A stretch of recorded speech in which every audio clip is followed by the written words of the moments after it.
everybody, Teacher Edgar. Hoje a gente vai estudar um pouquinho sobre o Simple Present, ou Present Simple. Ele é um tempo verbal muito particular, porque tem aí algumas mudanças que acontecem, né, nas terceiras pessoas do singular.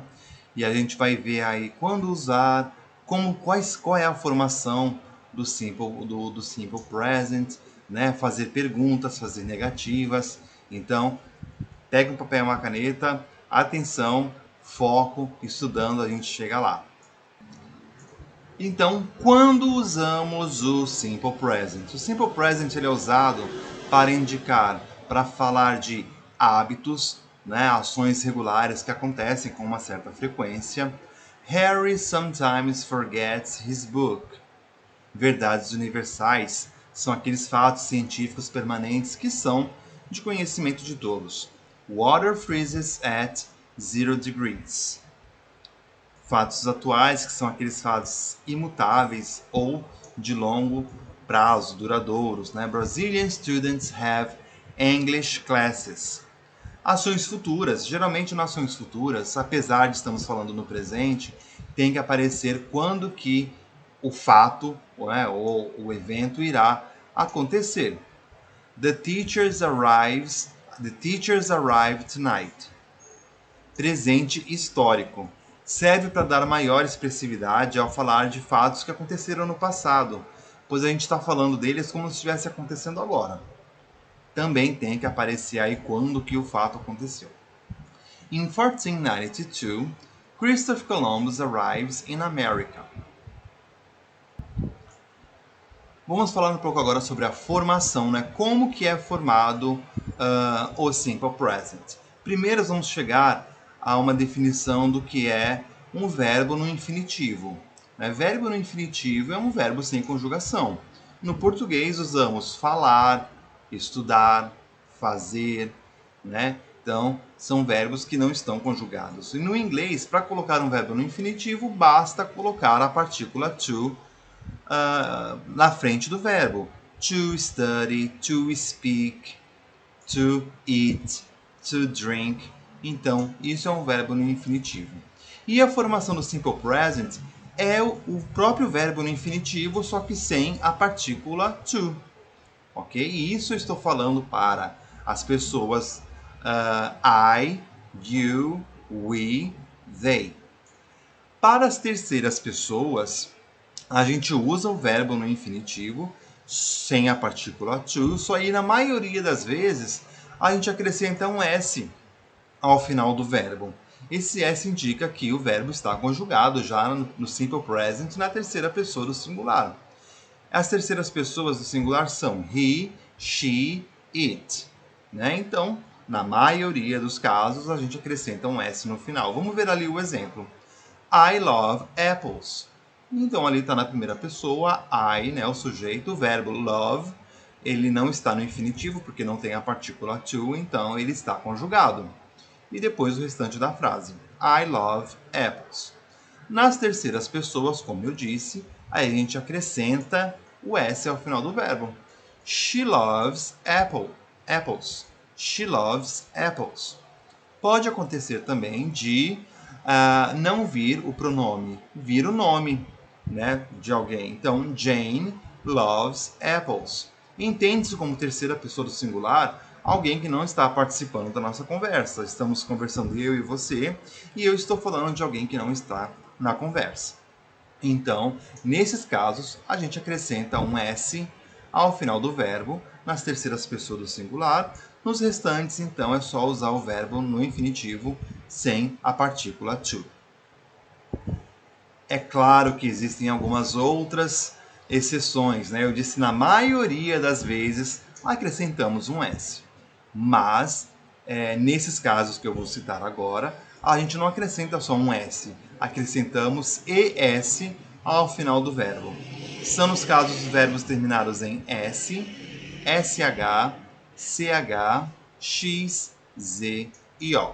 Então, se o verbo tem essas terminações, nas terceiras pessoas do singular, no Simple Present, acrescentamos ES. Vamos ver os exemplos. Every mother kisses her children. Então, ali tem o verbo to kiss, né, termina em S. Então, na terceira pessoa, colocamos ES no Simple Present. My father goes to the movies every weekend. Temos ali o verbo to go, termina em O, então colocamos ES. Jack washes his car. Verbo to wash, que termina em SH, então também vai um ES. That goalkeeper always catches the ball.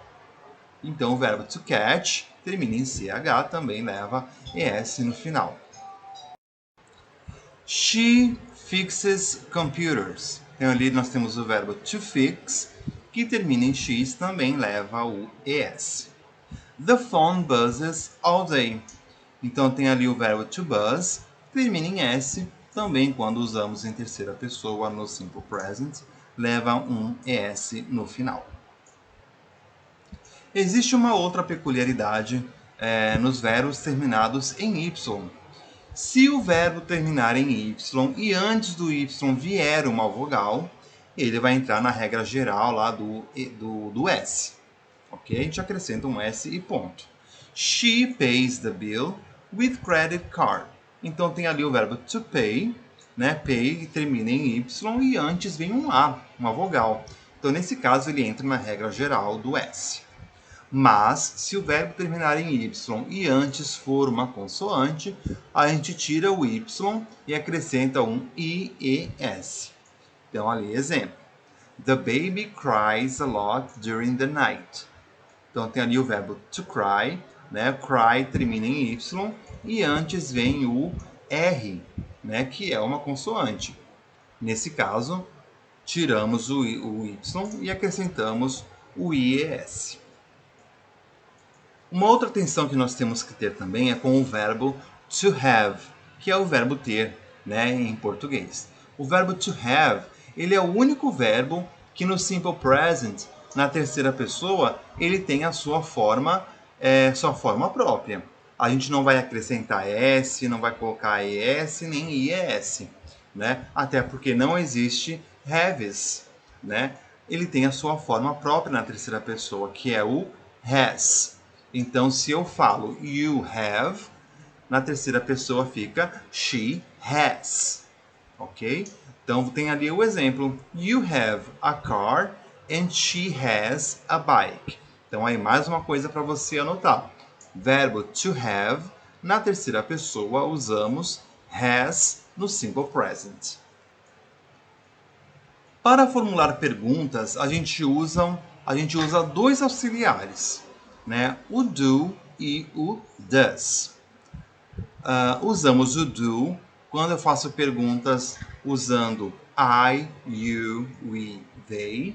E usamos o does para as terceiras pessoas do singular. He, she, it.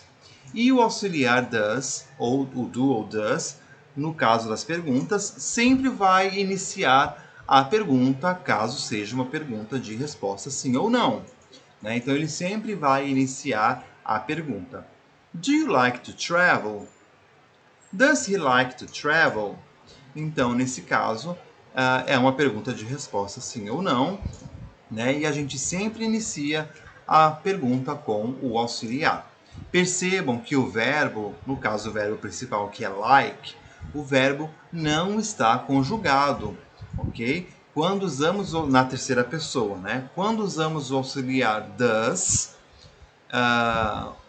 o verbo principal não precisa S, ES ou IS. A gente não mexe no verbo. A gente coloca o auxiliar, põe o sujeito e o resto da pergunta. Quando a gente usa alguma question word, que é um caso de uma pergunta mais específica, que não é de resposta sim ou não, essa question word vai aparecer antes do auxiliar. Alguns exemplos de question word: what, where, who, when, how, which, how many, how much. Então, como eu disse, essa question word vai aparecer antes do auxiliar do ou does. Né? Que aí é uma pergunta mais aberta, não é uma pergunta tão fechada como se estivesse iniciando a pergunta com o do ou does. What do you like to eat for lunch? When does he go to English classes? How much does it cost? É a mesma situação. Quando a gente usa o does, o verbo principal ele fica na sua forma no infinitivo sem o to. Para formar negativas, também usamos auxiliares. No caso, a gente usa o don't ou o doesn't para as terceiras pessoas. E esse auxiliar vai aparecer entre o sujeito e o verbo principal. Ok? Então, na forma que não é contraída, pode ser que apareça o do not ou does not, mas é mais comum as formas contraídas aparecerem. Então, usamos don't e doesn't. Então, o don't usamos para I, you, we, they. E o doesn't para terceiras pessoas do singular. He, she, it. É a mesma situação do auxiliar para perguntas, né? Quando usamos na terceira pessoa o auxiliar, o doesn't, no caso da negativa, o verbo principal também ele vem sem alterações. They don't watch this kind of TV show. They don't watch this kind of TV show. Mary doesn't study French. She studies Chinese. Nesse segundo exemplo, eu estou dizendo que ela não estuda francês, ela estuda chinês. Então, na negativa, que é o primeiro verbo ali, né? Vocês percebam que tem o sujeito, a negativa e o verbo principal. Nesse caso, o verbo vem sem alterações, né? Porque eu estou usando o auxiliar da negativa. E já na segunda metade da frase, she studies Chinese, ali não é uma negativa, é uma afirmativa, né? Então, nesse caso, o verbo tem que vir conjugado. Né? Aí, no caso, terceira pessoa, verbo terminado em Y, né? Precedido de uma consoante, study. Então, o Y sai fora e colocamos IES. Mary doesn't study French. She studies Chinese. Podemos também formular perguntas na negativa. Né? A gente inicia a frase com um auxiliar, don't ou doesn't. Né? Don't you have to go to school today? Né? Na verdade, quando a gente faz esse tipo de pergunta, né, na negativa, a gente já sabe a resposta e a gente só espera que a pessoa confirma. Né? Don't you have to go to school today? Doesn't your mother cook? Então, a mesma situação. Don't para I, you, we, they e doesn't para he, she, it. A gente inicia a frase com a pergunta, né, com o auxiliar de pergunta. A gente pode usar a forma negativa nesse caso também. Bem, é isso. As regrinhas aí são simples, é só você estudar. Se precisar, reveja o vídeo, faça anotações, né, pesquise outras fontes. É sempre bom a gente estudar, né, focar e fazer anotações, principalmente ler as anotações, né? E assim a gente consegue entender e usar e compreender melhor o outro idioma que a gente está estudando. Bye bye, everyone!